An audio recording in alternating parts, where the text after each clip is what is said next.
হজরত মুহাম্মদ সাল্লাল্লাহু আলাইহি সাল্লামের মক্কা বিজয় ও বিদায় হজ।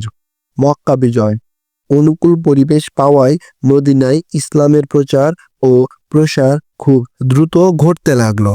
ষষ্ঠ হিজরিতে মক্কার কুরাইশরা মহানবী হজরত মুহাম্মদ সাল্লাল্লাহু আলাইহি সাল্লাম ও মুসলমানদের সাথে হুদায়বিয়ার সন্ধি করে।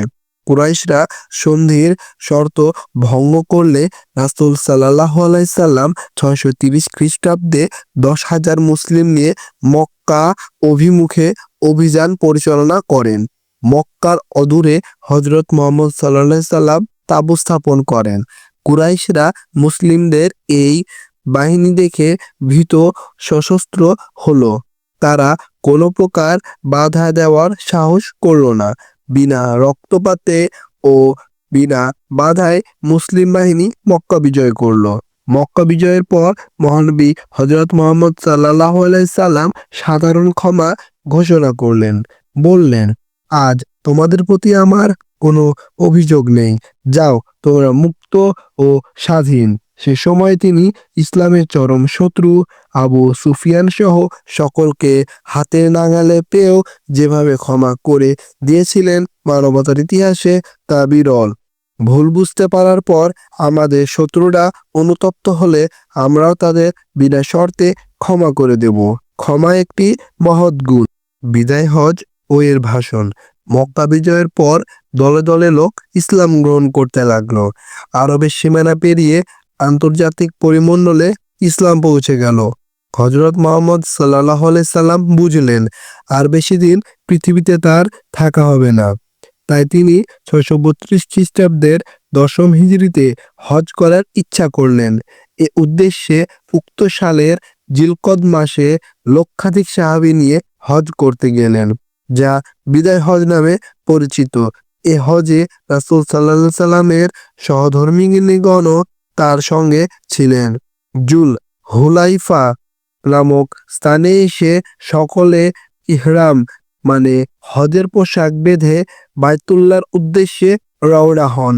জিলহজ মাসের 9ম তারিখে আরাফাতের ময়দানে উপস্থিত জনসমুদ্রের উদ্দেশ্যে মহানবী হযরত মুহাম্মদ সাল্লাল্লাহু আলাইহি সাল্লাম এক যুগান্তকারী ভাষণ দেন।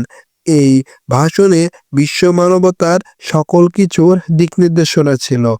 আরাফাতের ময়দানের পাশে জাবালে রহমত নামক পাহাড়ে উঠে মহানবী সাল্লাল্লাহু আলাইহি সাল্লাম প্রথমে আল্লাহর প্রশংসা করলেন এবং বললেন, হে মানব সকল, আমার কথা মনোযোগ দিয়ে শুনবে, কারণ আগামী বছর আমি তোমাদের সাথে এখানে সমবেত হতে পারবো কিনা জানি না। 2. আজকের এই দিন, এই স্থান, এই মাস যেমন পবিত্র, তেমনই তোমাদের জীবন ও সম্পদ পরস্পরের নিকট পবিত্র। 3. মনে রাখবে, অবশ্যই একদিন সকলকে আল্লাহর সামনে উপস্থিত হতে হবে। সেদিন সকলকে নিজ নিজ কাজের হিসাব দিতে হবে। 4. হে বিশ্বাসীগণ, স্ত্রীদের সাথে সদয় ব্যবহার করবে।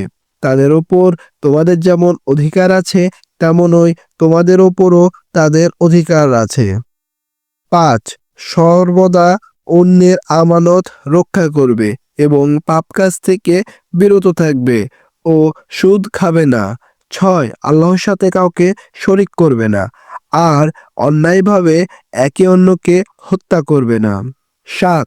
মনে রেখো, দেশ, বর্ণ, গোত্র, সম্প্রদায় নির্বিশেষে সকল মুসলমান সমান। আজ থেকে বংশগত শ্রেষ্ঠত্ব বিলুপ্ত হলো। শ্রেষ্ঠত্বের একমাত্র মাপকাঠি হলো আল্লাহর ভীতি ও সৎকর্ম। সে ব্যক্তি সবচাইতে সেরা যে নিজে সৎকর্ম দ্বারা শ্রেষ্ঠত্ব অর্জন করে। 8. ধর্ম নিয়ে বাড়াবাড়ি করো না। পূর্বের অনেক জাতি এ কারণেই ধ্বংস হয়েছে। নিজ-যোগ্যতা বলে ক্রীতদাস যদি নেতা হয়, তার অবাধ্য হবে না, বরং তার আনুগত্য করবে। 9. দাস দাসীদের প্রতি সদ্ব্যবহার করবে। তোমরা যা আহার করবে ও পরিধান করবে, তাদেরকেও তা আহার করাবে ও পরিধান করাবে। তারা যদি অমার্জনীয় অপরাধ করে ফেলে তবে তাদের মুক্ত করে দেবে, তবুও তাদের সাথে দুর্ব্যবহার করবে না, কেননা তারাও তোমাদের মতনই মানুষ। আল্লাহর সৃষ্টি সকল মুসলিম একে অন্যের ভাই এবং তোমরা একই ভ্রাতৃত্বের বন্ধনে আবদ্ধ।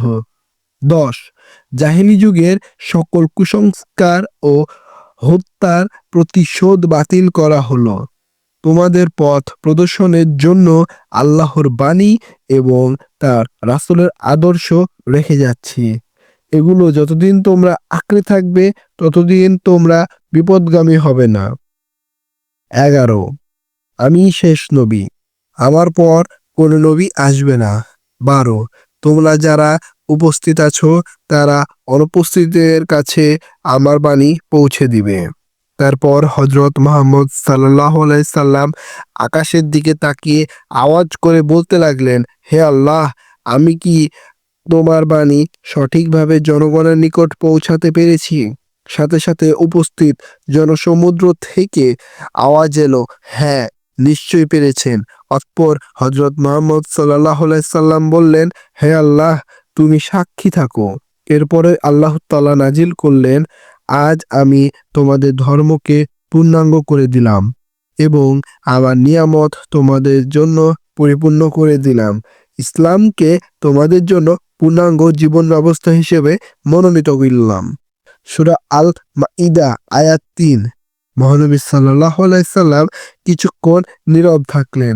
উপস্থিত জনতাও নীরব থাকলো। তারপর সকলের দিকে করুণা দৃষ্টিতে তাকিয়ে বললেন, আল বিদা, বিদায়। একটা অজানা বিয়োগ ব্যথা উপস্থিত সকলের অন্তরকে ভারাক্রান্ত করে তুলল।